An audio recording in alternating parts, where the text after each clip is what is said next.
Tandis que je relisais pour la xème fois mes notes à propos de ce voyage sans espoir, c'est le titre d'un film, je me suis aperçu qu'au fond, on aurait pu intituler tout cela, certes Vaisseau fantôme, mais aussi Voyage sans espoir, c'est un film de Christian Jacques, Voyage sans retour, si, là ça aurait été un peu exagéré, parce que nous sommes revenus.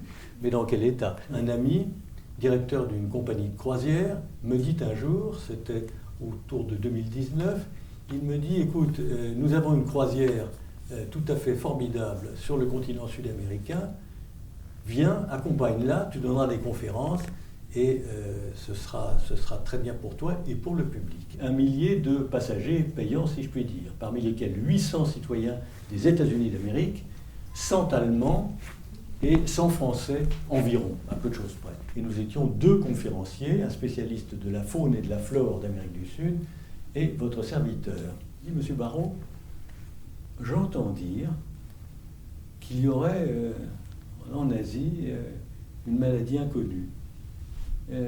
Est-ce que vous en avez entendu parler?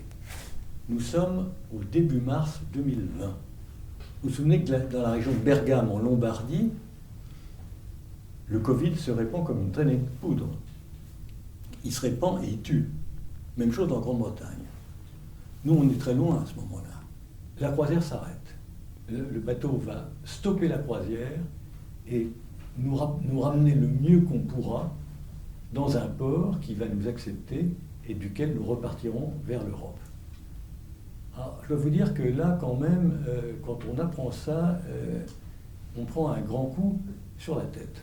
Le commandant de bord s'efforce de trouver un port dans cette région du monde qui accepte notre bateau, notre Zaandam. Tous refusent.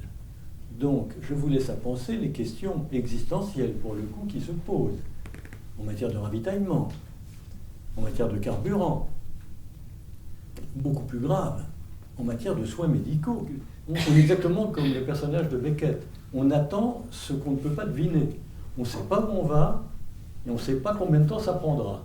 En attendant, puisque le virus semble se répandre, vous allez être cantonné dans vos cabines, enfermé dans les cabines. Interdiction absolue de sortir.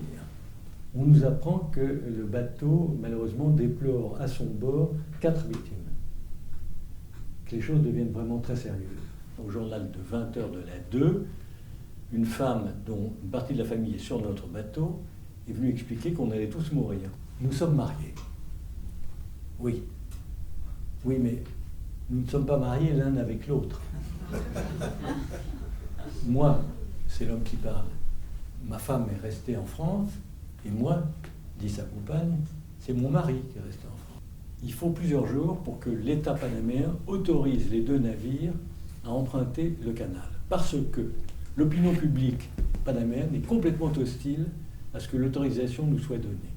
On nous avait expliqué qu'on irait peut-être au Mexique, qu'on irait peut-être à San Diego, en Californie, où on ne savait pas où. Ce qu'il fallait, c'était trouver un port qui accepte cette cargaison particulière que nous constituions. On a été astreint à une introspection.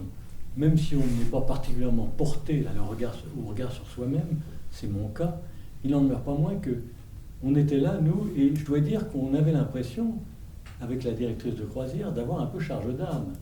C'est-à-dire que ce qu'on a pu faire comme conversation, comme entretien, comme courrier, comme article, comme machin, c'était pas que nous étions des héros, nous ne le sommes en aucune façon, c'est pas de l'héroïsme.